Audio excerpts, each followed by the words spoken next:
મિત્રો આપણે જોઈ શકીએ છીએ કે આપણું કાંકરિયા સનાતન સત્સંગ મંડળ જે રામધૂન કરે છે એ સુદ 11ની રામધૂન એટલે મિત્રો અષાઢ સુદ 11ની રામધૂન આપણું જે મણિપુરા ગામ આવેલું છે ત્યાં મિત્રો ચાલી રહી છે અને હવે આપણે આપણી આ જે પોથી છે એ પોથી લઈ અને આપણું જે મહાદેવનું મંદિર છે રામેશ્વર મહાદેવ તે તરફ આગળ વધી રહ્યા છીએ.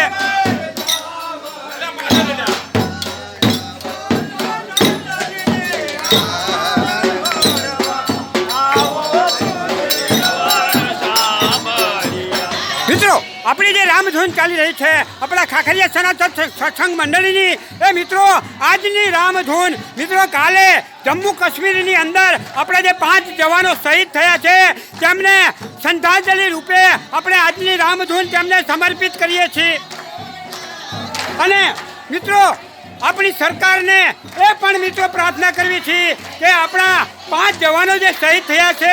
એનો હિસાબ મિત્રો એમની જે ચિતાની રાખ થાય અને એનો અગ્નિ ઠરે એ પહેલાં એનો બદલો મિત્રો લઈ લેવો જોઈએ એવી અમારા કાંકરિયા સનાતન સત્સંગ મંડળીની નમ્ર વિનંતી છે.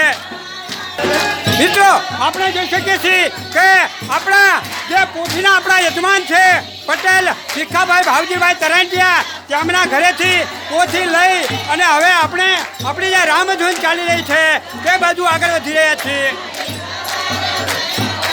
મિત્રો આપણે જોઈ શકીએ છીએ કે હવે આપણી આજે પોથી લઈ અને જ્યાં આપણી રામધૂન ચાલી રહી છે મહાદેવ મંદિર ત્યાં મિત્રો પહોંચી રહ્યા છીએ અને આપણી આ પોથી હવે ધીરે ધીરે આપણું જે સ્વામિનારાયણ મંદિર છે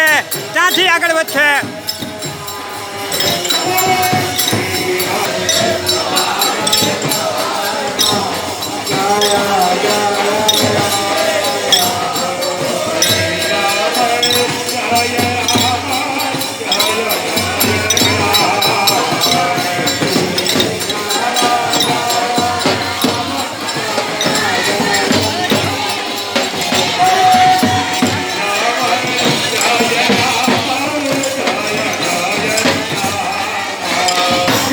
આપણે જોઈ શકીએ છીએ કે જ્યાં આપણા વીર જવાનોને જે સમર્પિત કરી છે શ્રદ્ધાંજલિ રૂપે જે રામધૂન ચાલી રહી છે ત્યાં મિત્રો આપણે આ પોથી પહોંચી રહી છે.